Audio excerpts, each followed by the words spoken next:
Well, the Nancy Graves Foundation was established during the artist's lifetime, really. I mean, she worked on setting up the foundation and set up the board herself, and she had some pretty clear ideas of what the intentions of a foundation would be, and she no doubt didn't expect that she would pass away so quickly.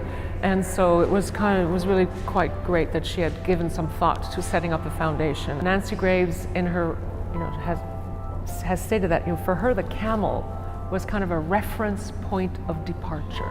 That's how she described it. I mean, she considered various other animals, and there are really sort of funny descriptions of, well, she thought the horse was too familiar, and she just didn't think a moose was that elegant, and an elephant wasn't very interesting as a form either. But she thought that the camel was bizarre enough and unknown enough and unfamiliar enough that people would sort of really stop and take a second look at the camel. But then the camel for her just becomes a point of departure, and she says that her work, because of, I think, its organic nature and the fact that it's made of fur, that it's so handmade, appears to repudiate minimalism and many of the key ideas of minimalism. Looking at the outside of the camel, she became interested in the inside of the camel and the skeletal structure of the camel.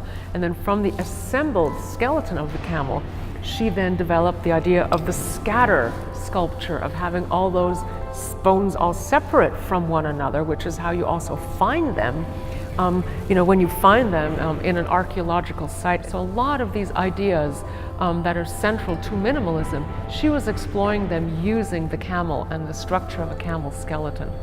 I think that from the outset she was perceived as being a fairly objective artist. She always thought of herself as being very objective, and there certainly is something very dispassionate about the way her artwork basically represents scientific data.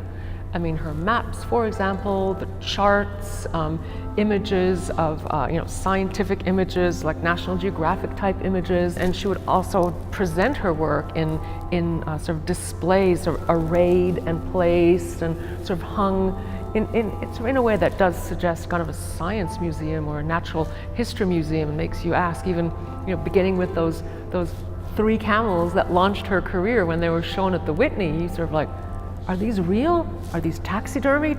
They're huge. How are they made? The films are really an extraordinary extension of all of the other ideas that she was exploring, and certainly conceptually the films extend her interest in movement. She was really, really interested in movement. Of course, many of her friends were dancers, and she also consciously created works of art that were very, very large, that required you to move around all of the pieces. There was a certain amount of time required to just perceive all of the individual parts from all of the different angles, and then somehow, put together and combine all those individual points of view to arrive at a whole. She just didn't want to be pigeonholed. I think in the same way that she never wanted to be pigeonholed as a sculptor, a painter, a printmaker, an abstract artist, a figurative artist, an animal artist, a nature artist. I mean, she was just always, pushing things to the limits and then sort of blowing beyond that in her entire career.